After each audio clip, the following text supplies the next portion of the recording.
हाँ जी, राधे राधे, राम राम, सलाम। हमने बेटा चैप्टर 1 कंप्लीट कर लियो ना पूरा? कोई कुछ डाउट हुआ में?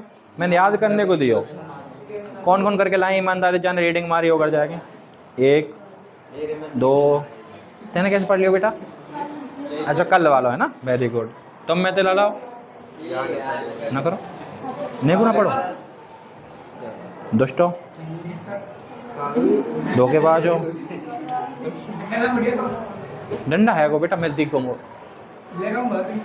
है ना, हाथी कर लें तुमको तो। चलो मेरे संग रिपीट करियो थोड़ा थोड़ा, फिर चैप्टर 2 चालू करते हैं बेटा। उसमें मोटा मोटा जो आने वाली चीज़ें हैं, सबसे पहले थी बेटा वर्गीकरण की प्रणाली। वर्गीकरण क्यों आवश्यक है? वर्गीकरण आवश्यक क्यों है बेटा? ताकि हमारे जो ब्रह्मांड है, पृथ्वी है, उसमें भांति भांति के बहुत सारी जातियां पाई जाती हैं, जीवित जातियां पाई जाती हैं, पादपों की, जंतुओं की, प्राणियों की। उनको बेटा एक साथ अध्ययन करना और उनके सारे गुणधर्मों को एक साथ अध्ययन करना पॉसिबल नहीं था, इसलिए हमने किया क्लासिफिकेशन। क्लासिफिकेशन की बेटा अलग अलग लोगों ने कोशिश की। अगला चैप्टर आपका स्पेशली क्लासिफिकेशन का है। जैसे हमने जो पंचजगत प्रणाली पढ़ी थी, उसमें हमने मोटा छोटा छोटा सा लिखा था बस, मोनेरा, प्रोटिस्टा, कवक, प्लांटी, एनिमिलिया। अब इसमें बेटा मोटा ढंग से स्टैंडर्ड करेंगे हम कि इसके अंदर क्या आता है, कौन से एग्जाम्पल आते हैं, उनमें क्या विशेषता हैं, क्या है क्या नहीं। यानी कि उन पांचों के इर्द गिर्द ही पूरा अगला चैप्टर चलेगा, मोनेरा से लेकर के एनिमिलिया तक। क्लियर? लालाओ, नो साउंड प्लीज। क्लियर? उसके बाद बेटा हमने विधि देखी थी, एरिस्टोटल की देखी थी। अब इसमें जो एरिस्टोटल की थी बेटा, वो तो अमान्यता भी हो गई थी। फिर उसके बाद अरस्तु ने एक बार और कोशिश की थी। फिर जो अरस्तु का सिद्धांत था वही कैरोलस लीनियस दोबारा देगा, लेकिन एंड में जाके सफल कौन होगा? R.H. विट्टेकर, जो उसको बांटेगा। उसको फिर पूरा अध्ययन करेंगे। अब किस किस को याद है पंचजगत प्रणाली में हमने कौन कौन से गुणधर्मों के आधार पर जीवों का वर्गीकरण किया था और कितने भागों में किया था? किसको याद है? 5 जगत में किया था बेटा। किस आधार पे किया था? पहले तो उसमें बेटा कोश की स्तर, कोश के संगठन, उसका जनन, उसका पोषण, उसका आवास, सारी की सारी चीज़ें हमने देखी थी। उस आधार पे 5 जगतों में बांटा था। सबसे पहला बेटा जी मोनेरा, दूसरा बेटा जी तीसरा कवक फंजाई, चौथा जंतु एनिमिलिया, पांचवा प्लांटी वनस्पति। क्लियर हो गया बेटा? इनके बारे में तो ढंग से हम पढ़ेंगे, तो उसके बारे में क्या ही बात करना। उसके अलावा बेटा हमने देखा था कि जीवों के नामकरण को लेकर के बहुत ज़्यादा समस्याएं थी। सारे के सारे जीवों का, एक जीव का अलग अलग जगह पे अलग अलग नाम था। तो उस आधार पे जीवों वैज्ञानिकों ने क्या डिसाइड किया कि हम उनका करेंगे वैज्ञानिक नामकरण, कि प्रत्येक जीव को चाहे तुम कुछ बुलाओ, लेकिन वैज्ञानिक रूप में या विज्ञान की भाषा में, विज्ञान में सिर्फ एक नाम होगा बेटा, जिससे हम अगर जीव है तो जूलॉजिकल नेम बोलेंगे, अगर पादप है तो उसको बेटा बॉटनिकल नेम बोलेंगे, और मोटा मोटा वैज्ञानिक नाम बोलेंगे। उसमें बेटा रूल्स थे कुछ। किसने दिया सबसे पहले द्वि नाम पद्धति? किसने दी थी? कैरोलस चाचा ने। R.H. विट्टेकर ने वर्गीकरण करो। क्लियर बेटा जी? उसके बाद उसने कुछ नियम बताए थे। कौन कौन से बताए थे? कि क्यों, कैसे करना है द्वि नाम पद्धति। ऐसे निराश ना हो।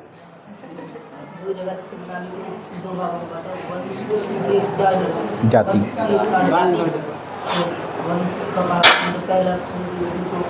Very good very good.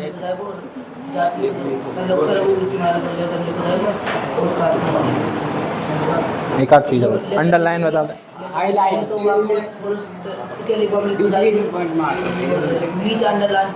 Very good, बस बहुत है। तो बेटा उन्होंने हमारे मोटे मोटे 3-4 रूल दिए थे कि द्वि नाम पद्धति में कैसे नामकरण करना है किसी जीव का। सबसे पहली बात तो पद्धति के नाम से ही तय है। पद्धति का नाम क्या है? द्विपद नाम पद्धति। किसने दी थी? लीजवाई, कैरोलस लीनियस। उसने रूल दिए थे बेटा, सबसे पहली बात तो किसी भी जाति का, चाहे वो पादप जाति हो या प्राणी जाति हो, उनका बेटा द्विपद का नाम होगा। कितने पद का नाम होगा?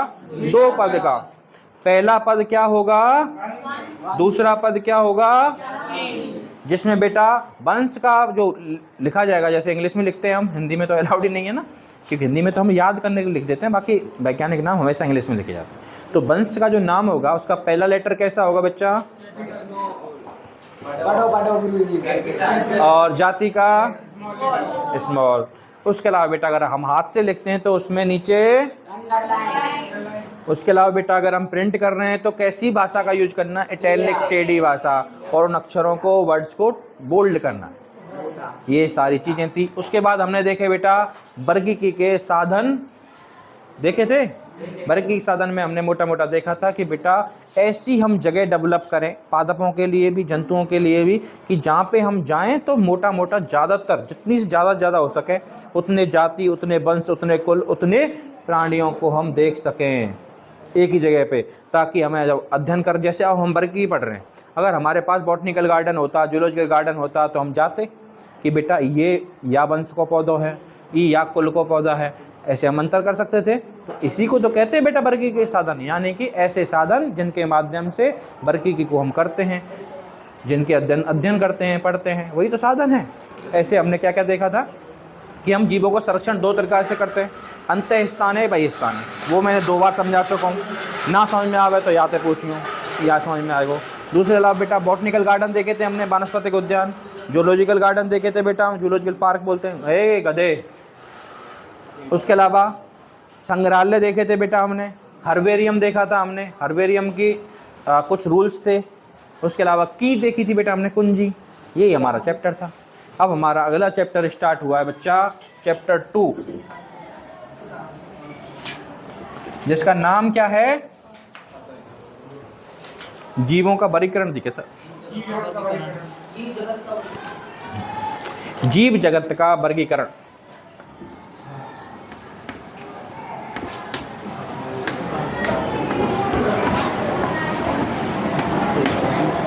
चलो तो एक बार मेरे संग में टैक्सोनॉमी के नाम अन्य और दोहराओ सब रेन ने बेटा, आओ टैक्सोनॉमी के नाम अन्य दोहराओ।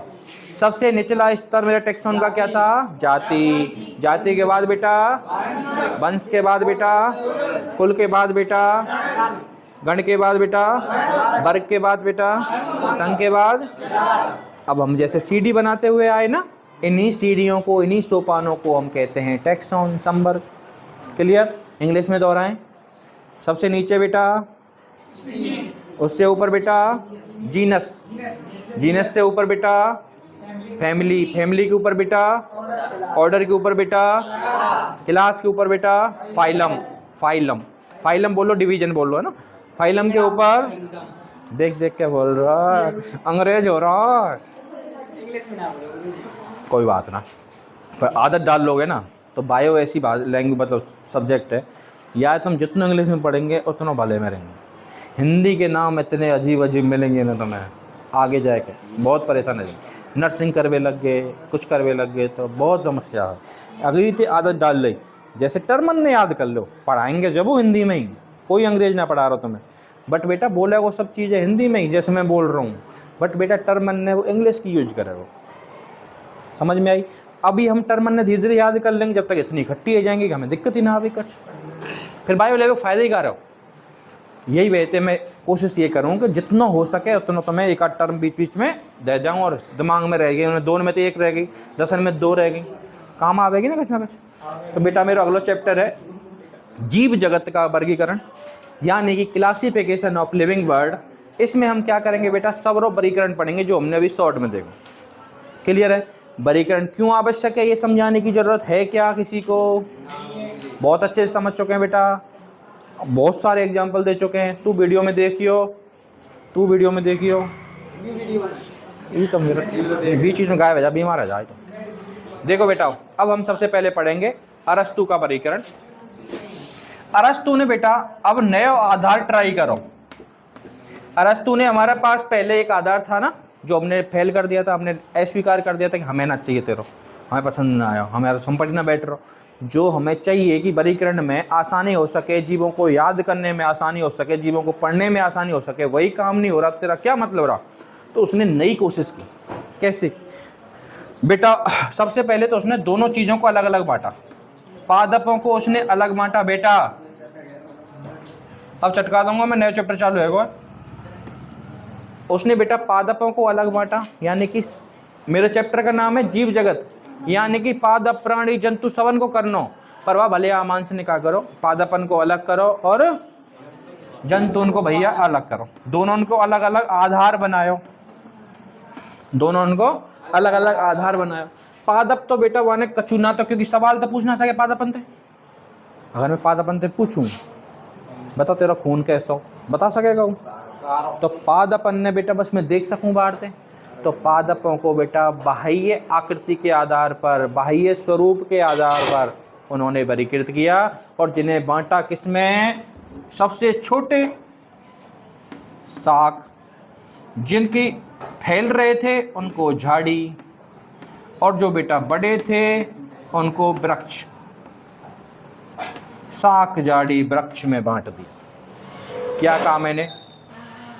हमारे अरस्तु जी ने संपूर्ण पादप जगत की पहचान बेटा, एक तो वो भोजन खुद बनाते हैं, स्वयंपोषी होते हैं, उनमें क्लोरोफिल नाम का एक वर्णक पाया जाता है जिसकी सहायता से वो सूर्य से प्रकाश लेकर के अपना भोजन स्वयं बनाते हैं।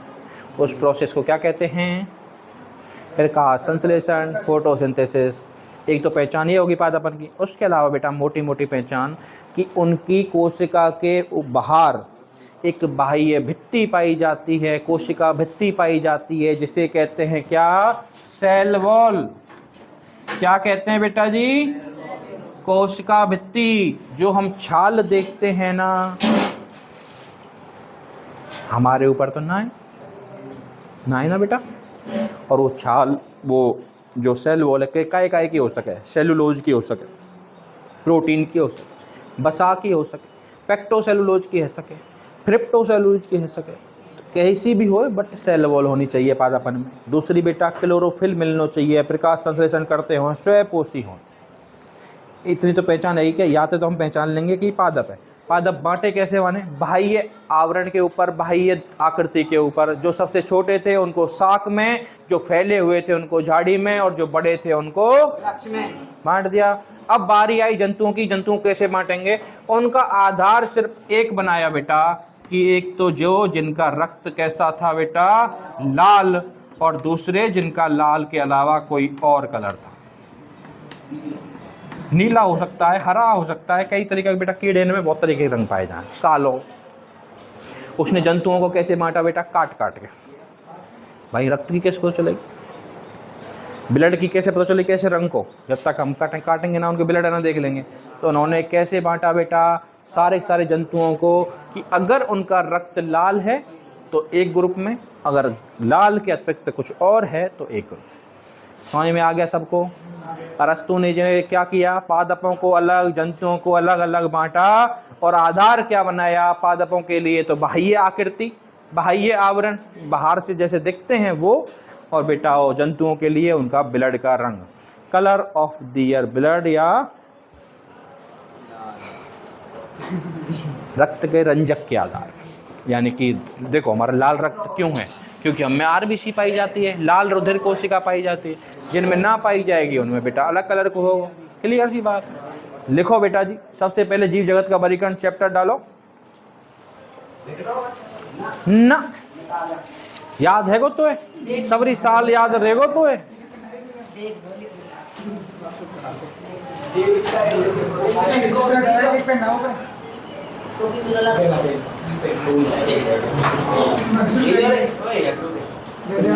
कोटेंगे का नाम बाप पापन के नाम ना लेके मटकी को लाला दो, लाला मटकी को दो।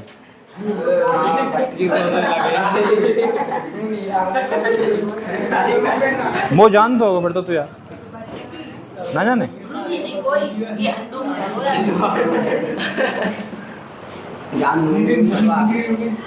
छतवास में तो एक आदमी जाना है, वो आगे मैंने बता दी तो।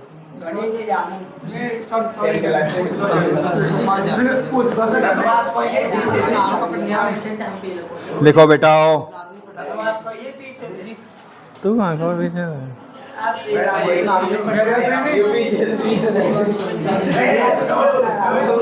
ए यार आवाज ना दोस्तों यार।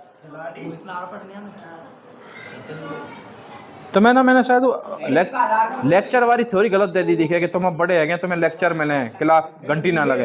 ये ना पता बेटा मुझसे सोचे में 1 सेकंड लगेगी फिर दोबारा 8 मिनट काट में लग जाऊंगा हमारा आड़न है। लिखो बेटा लिख ली बेटा, इतनी डाल ली।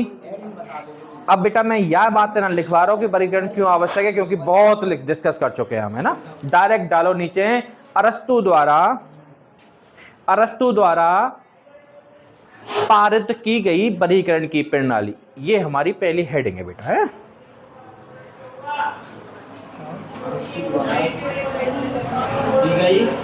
अरस्तु द्वारा पारित की गई वर्गीकरण की प्रणाली, वर्गीकरण प्रणाली कुछ भी लिख लो।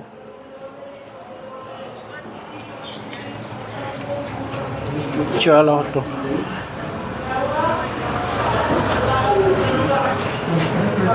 एक चीज और लिखवा दूं ऊपर देखो बेटा, देखिए नहीं लाला,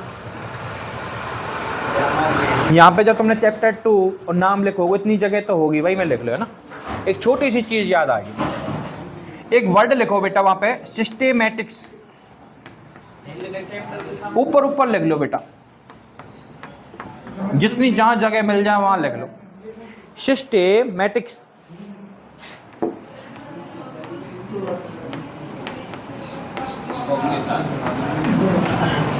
देखो बेटा, जो मेरा वर्गीकरण है जिसको मैं क्लासिफिकेशन कहता हूं, तो ये बताना चाह रहा हूं मैं कि इसकी उत्पत्ति कहां से हुई है। इस वर्ड की इसकी उत्पत्ति हुई है बेटा सिस्टेमैटिक्स वर्ड से, जिसका उस वर्ड की भी, सिस्टेमैटिक्स वर्ड की उत्पत्ति भी कहां से हुई है, तो बेटा लैटिन भाषा को एक शब्द होकर है सिस्टेमा।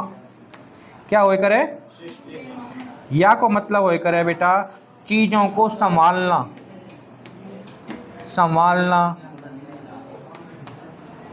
क्रम से जमाना,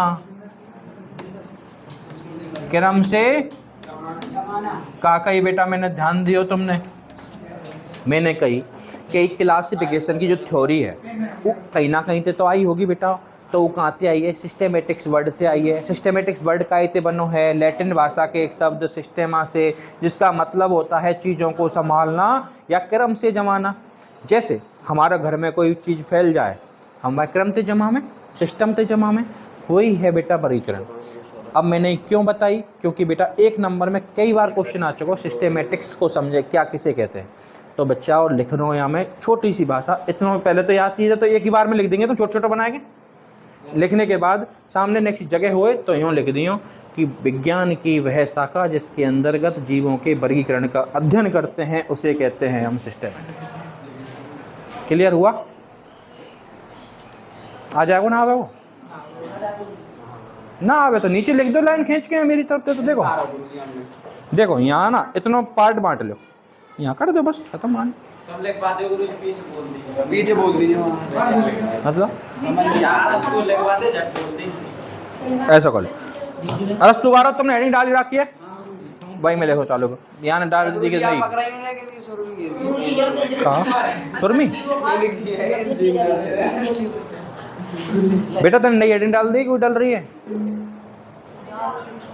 चलो लिख लो तुम, नीचे लिख लो। चलो तू जहाँ लिख रही है मान लिख, तुम्हें जो यहाँ लिखना लिखो बेटा। पहले तो यही उतार दो सिस्टेमेटिक्स, हाँ यहाँ तो पता चल जाएगी ना।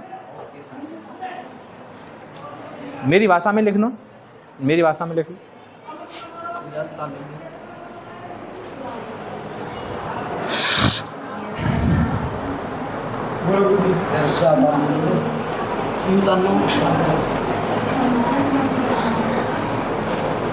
अच्छा मेरी राइटिंग सवाल उठा रही है बेटा, जगह ना ही नीचे।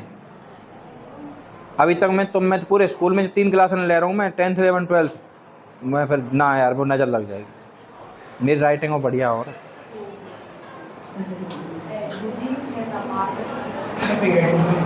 ये छोरी यार मुँह पे बेइज्जती कर दे।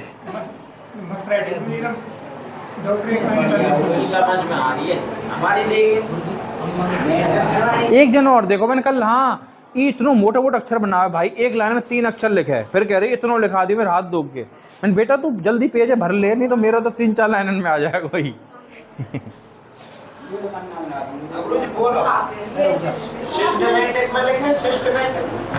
विज्ञान की वह शाखा,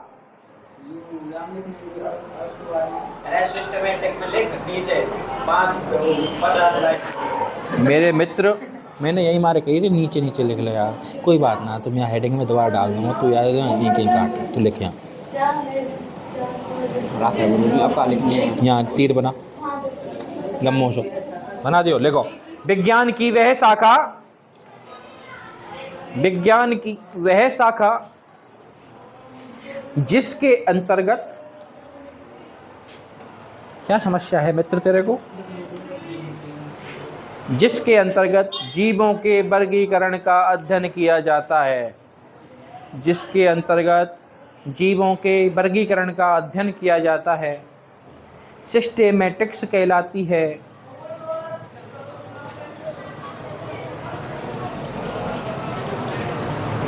हैगो जी, नेक्स्ट पॉइंट इन दिस, आ जाओ ना, आ जाओ। किया जाता है। नेक्स्ट पॉइंट इन दिस क्या भैया, अध्ययन किया जाता है, सिस्टेमेटिक्स कहलाती है।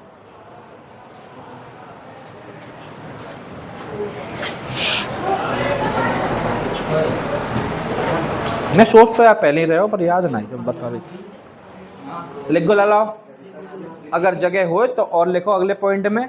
इसकी उत्पत्ति, इसकी उत्पत्ति लैटिन भाषा के शब्द, लैटिन भाषा के शब्द सिस्टेमा से हुई है। इसकी उत्पत्ति लैटिन भाषा के शब्द सिस्टेमा से हुई है।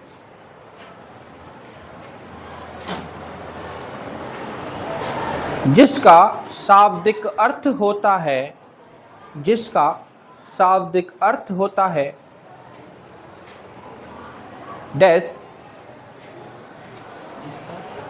संभालना, औलिक क्रम से जमाना, जिसका शाब्दिक अर्थ होता है।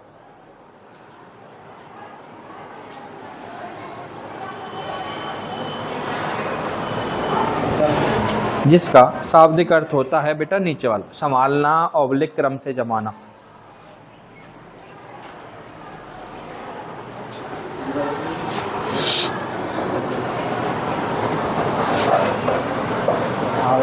लिख गो बेटा। अब हम लिखेंगे बेटा जो मेन हेडिंग है क्या हमारी, अरस्तु द्वारा पारित की गई वर्गीकरण की प्रणाली। यार मैंने यावेत लिखा दिया एक नंबर में, बहुत बार पूछ रही है सिस्टेमेटिक्स को समझाइए, सिस्टेमेटिक्स किसे कहते हैं। लिखो बच्चा हेडिंग, लिखो। लिखने का तरीका पता ही है मेरा, सिंपली हेडिंग डाली, उसके बाद बेटा तीर बनाया, मलुक मलुक से पॉइंटर ने लिख दो। लिखो, अरस्तु ने सर्वप्रथम,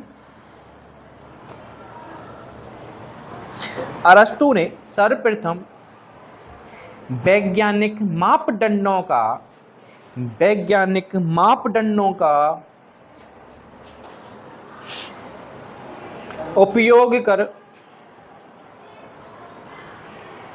जीवों का वर्गीकरण किया, जीवों का वर्गीकरण किया।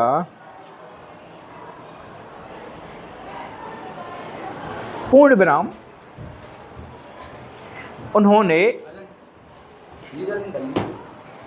पादपों एवं बेटा पूरा बोले यार, तू कहाँ लिख रहा है। वैज्ञानिक मापदंडों का इस्तेमाल करके, प्रयोग करके, कुछ लिख दो बेटा, प्रयोग करके जीवों का वर्गीकरण किया, करके जीवों का वर्गीकरण किया। उन्होंने वैज्ञानिक मापदंडों का इस्तेमाल या प्रयोग करके जीवों का वर्गीकरण किया। तुम यार थोड़ा स्लो लिखें, थोड़ा तेज की आदत डालो, फिर तुम कहें कि मैं तेज बोलूं स्लो बोलूं, पर सुधार तुम्हें करना चाहिए, थोड़ा सा स्पीड भी बढ़ जाएगी बातें, और क्योंकि आगे जाके दिक्कत आ गई। क्योंकि 12th में सबसे बड़ी दिक्कत तुम्हारे स्कूल की है। सब स्कूलन में जितने बेटा साइंस वाले हैं, चाहे आराम का हो, चाहे जैसे मैं सोनी एकेडमी में पढ़ा भरतपुर, तो उनमें 8 पीरियड लगे हैं बेटा। 4 लंच से पहले, 4 लंच के बाद, चाहे लगे थोड़े छोटे हैं बट लगे 4-4। उसमें फ़ायदा ये है कि जो तुम्हारी 3 मेन सब्जेक्ट हैं, PCM तुम्हारी, PCB हमारी, ये 2-2 पीरियड लग जाएंगे, 6 है, और एक पीरियड बेटा हिंदी और इंग्लिश को। अगर मान लो कोई से को सिलेबस है, बायो बारे को है, केमिस्ट्री बारे को है, जल्दी तो वो पीरियड हिंदी या इंग्लिश वाले को जाकर रहे हो वासनापति हो जाए, पर लगे 8 पीरियड, ऐसे सिलेबस चल तो रहे, बढ़िया मेंटेन है तो रहे। और तुम्हारा एक पीरियड है 45 मिनट को, वहाँ में 5 मिनट पहले ख़राब होनी 5 मिनट बाद में ख़राब होनी 35 मिनट बचे। 12th को सिलेबस बहुत थोड़ा लेंथी पड़ जाए, लिखानो करनो, और वहाँ में तुम बालक भी थोड़ा चिंता सी में रहें, थोड़ा टेंशन सी तो है ही है। और 11th को चैप्टर बहुत लंबे हैं, सिलेबस बहुत लंबा है, बट हम फ्री रहें। एक तुम्हारे पेपर लेट होंगे, उनके तो लेट होंगे ना, तो टाइम हमें प्रॉपर मिलेगा करने को, उनके पेपर जल्दी आ जाएँ तो टाइम कम है, तो वह हिसाब से थोड़ा सा दिक्कत आ गई। या वे थोड़ी स्पीड बढ़ाओ। क्लियर? इन्होंने पूर्णविराम लिख लियो ना इसी में, या फिर नेक्स्ट पॉइंट इन दिस, इन्होंने पादपों व जीवों को, नहीं पादपों और प्राणियों को, या जीव में दोनों आ जाए ना, या वे प्राणी, वेरी गुड। इन्होंने पादपों व प्राणियों को अलग अलग वर्गीकृत किया, अलग अलग वर्गीकृत किया।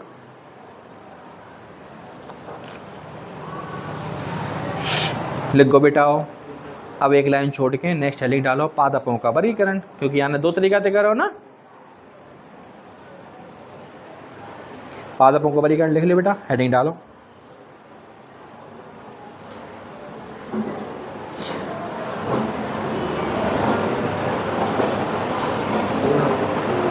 अरस्तु ने पादपों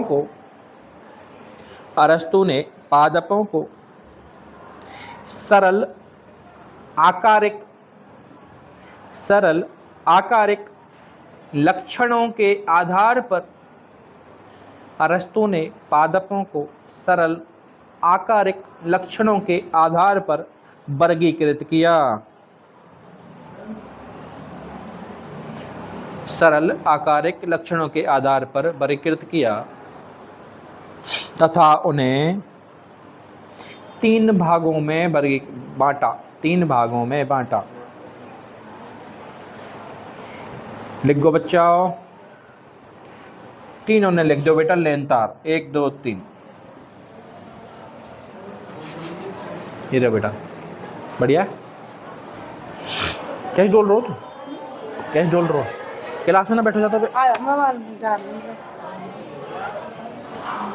लिख दो बेटा। अब जैसे साग के सामने लिख लेना छोटी वनस्पति, छोटी वनस्पति।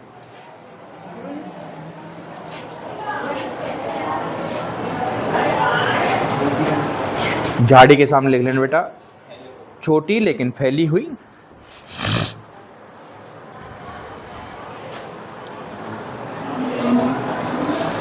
छोटी लेकिन फैली हुई। थर्ड में लिख लेना बेटा बड़े आकार के पौधे, बड़े आकार के परिपक्व पौधे या बड़े आकार के पौधे। क्लियर रहेगा भाइयों? यानी कि हमने वर्गीकरण कंप्लीट कर लिया। जंतुओं का रह गया ना बेटा, लिखो बेटा नीचे जंतुओं या प्राणियों का वर्गीकरण, जंतुओं या प्राणियों का वर्गीकरण लिख गई बेटा हेडिंग। अरस्तु ने प्राणियों को उनमें लाल रक्त की उपस्थिति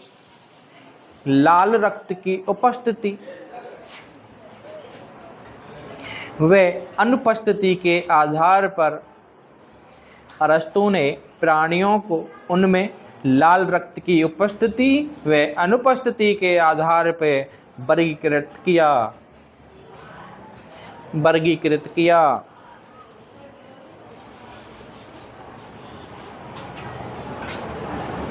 है गे बच्चाओ? ये वर्गीकरण है गो तुम्हारा बेटाओ खत्म। किसका? अरस्तु साहब का। अब नेक्स्ट पढ़ेंगे बेटा छोटा सा, मेनली तो हम टारगेट करेंगे पंच जगत प्रणाली आर.एच. विट्टेकर का, लेकिन उससे पहले जिनने थोड़ी बहुत मेहनत करी है, जिनने थोड़े बहुत सिद्धांत लाए हैं, प्रणाली लाए, उनके बारे में भी बेटा प्रकाश में लाना जरूरी है। बाई चांस डायरेक्ट आ जाए कि अरस्तु व आर.एच. विट्टेकर की जो वर्तमान प्रणाली है उसमें क्या डिफरेंस है, तो अब बना के लिख तो सकें कि उनने तो साहब पादप अलग बांट दिए, प्राणी अलग बांट दिए।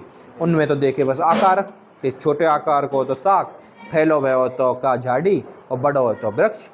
और उनमें का देखो सब प्राणी में, जंतु में का देखो, जंतु में बस ये देखो कि वह को रक्त कैसो बेटा, लाल है कि गैर लाल। क्लियर हो गया बेटा।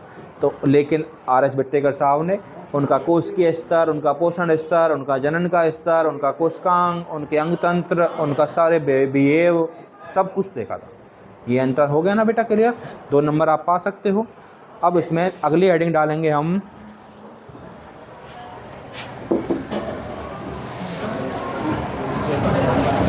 कैरोलस चाचा का वर्गीकरण।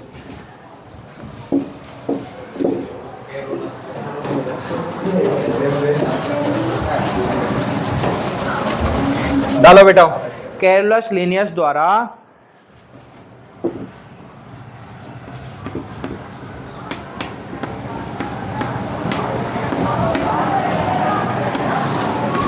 कैरोलस लिनियस द्वारा पारित की गई वर्गीकरण प्रणाली।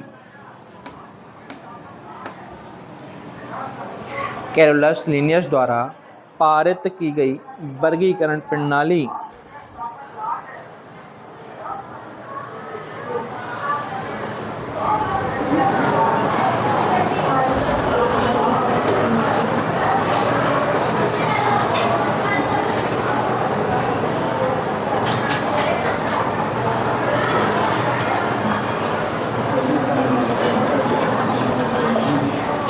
लिखो बेटा जी,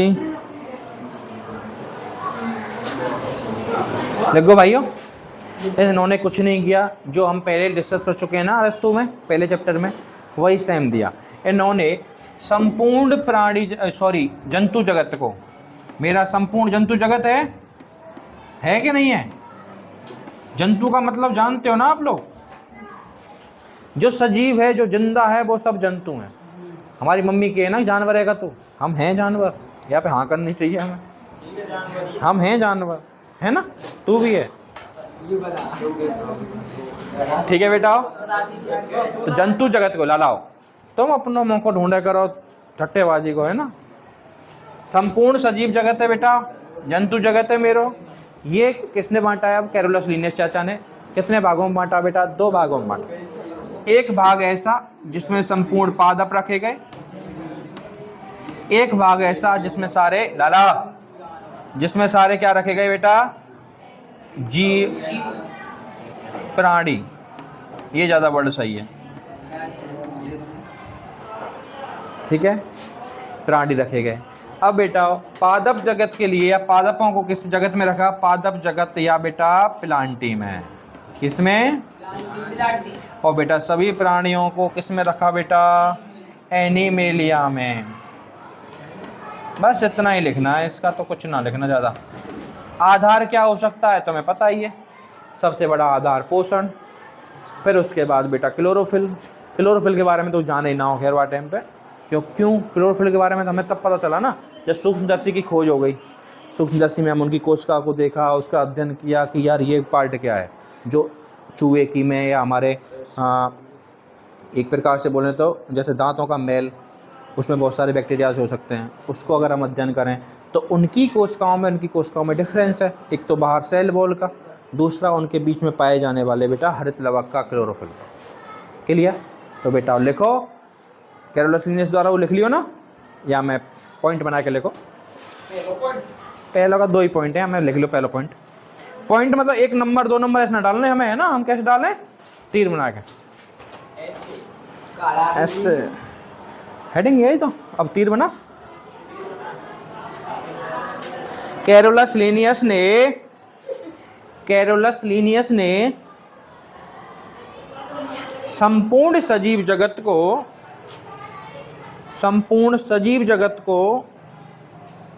2 जगतों में बांटा। संपूर्ण सजीव जगत को 2 जगतों में बांटा। इसलिए उनकी प्रणाली को द्विजगत प्रणाली कहा जाता है। इसलिए उनकी प्रणाली को द्विजगत प्रणाली कहा जाता है।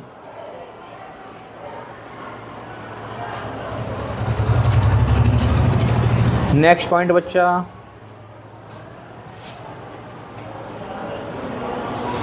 उन्होंने दो वर्ग बनाए। पहला बेटा जी प्लांटी, नीचे दो लाइन छोड़ के एनिमेलिया, फिर दोनों में थोड़ी थोड़ी सी एक एक लाइन लिख लो। पहला प्लांटी लिख लो, इसके बारे में मैं जो बोल रहा हूं वो लिख लो। इसमें सभी पादपों को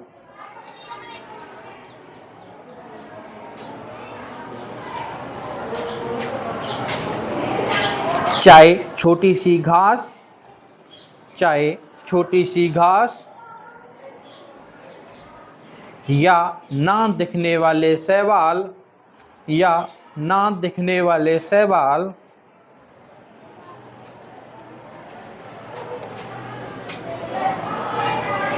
को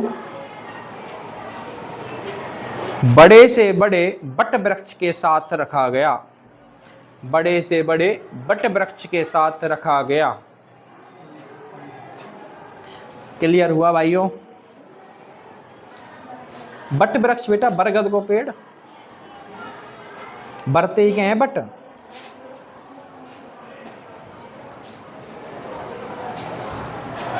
पता ना ये बात कि बरगद के हैं बट, पता ही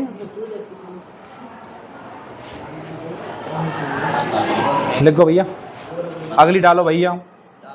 एनिमेलिया, इसमें सभी प्राणियों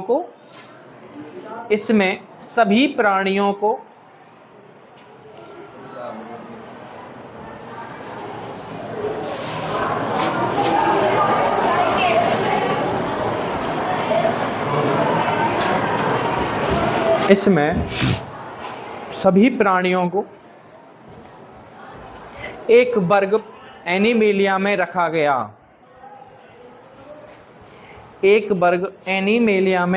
गया।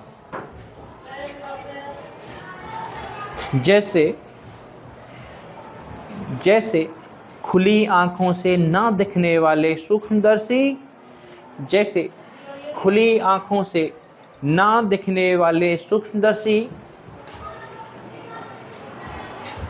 व विशालकाय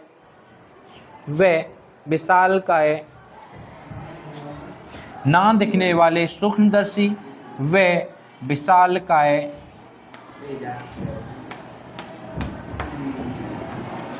विशालकाय वेल, हाथी आदि।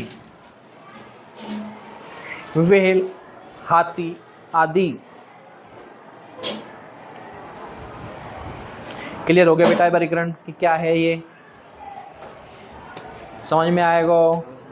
बट बेटा हमें पसंद ना आया, इसलिए अब एक नया, जिसको हम पढ़ चुके हैं पहले भी, नया वैज्ञानिक आएगा बेटा लाइट में, प्रकाश में, और वो बेटा एक नया प्रणाली, नया सिस्टम देगा जिसका नाम होगा क्या? हे पुत्र पुत्रियों, ना यार पुत्री तो ना कर रही खैर आवाज, हमारे तो दुष्ट कनास हैं ये, कन्या तो हमारी सही है सब। देखो बेटा, इन दोनों ने वर्गीकरण करने की अपने हिसाब से पूरी कोशिश करी। किन्ने? अरस्तु ने, फिर लीनियस ने अपने हिसाब से पूरी कोशिश की वर्गीकरण करने की। बट हमें बेटा ना संपट बैठो कि चाचा रहने दे। अब बेटा एक नया आदमी आता है लाइट में, क्या नाम है उनका? उससे पहले हम जानेंगे कि उन्होंने क्या दिया। उन्होंने दिया पंच जगत वर्गीकरण प्रणाली, और उस आदमी का नाम था R.H. विट्टेकर। क्या नाम है बेटा प्रणाली का? पंच वर्गीकरण प्रणाली।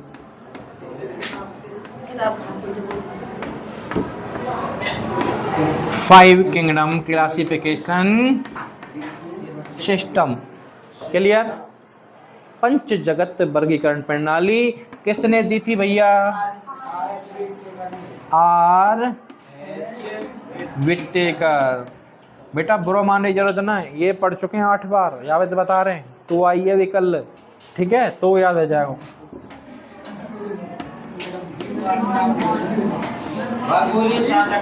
क्या नाम है बेटा वो? RH Whittaker.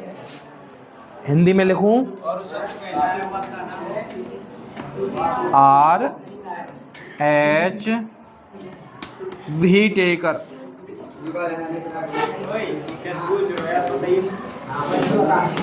क्लियर हुआ बेटा वो? कब दी बेटा ये प्रणाली? हे लाला, कब दी ये प्रणाली? 1969। इतनी सी लाइनें लिख लो, बाकी कल लिखेंगे ना। ऊपर हेडिंग डालो, पंच जगत वर्गीकरण प्रणाली।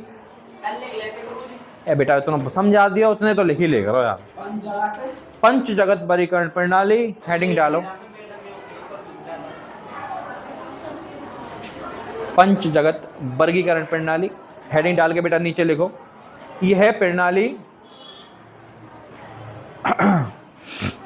RH विटेकर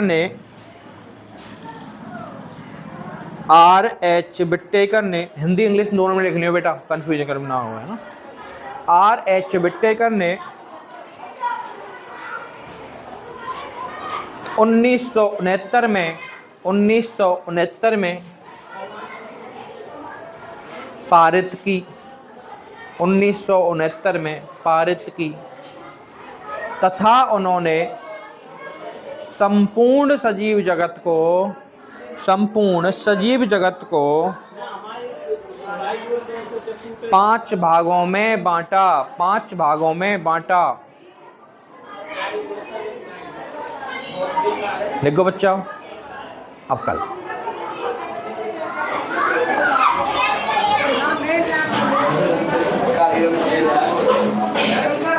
आजा भाई।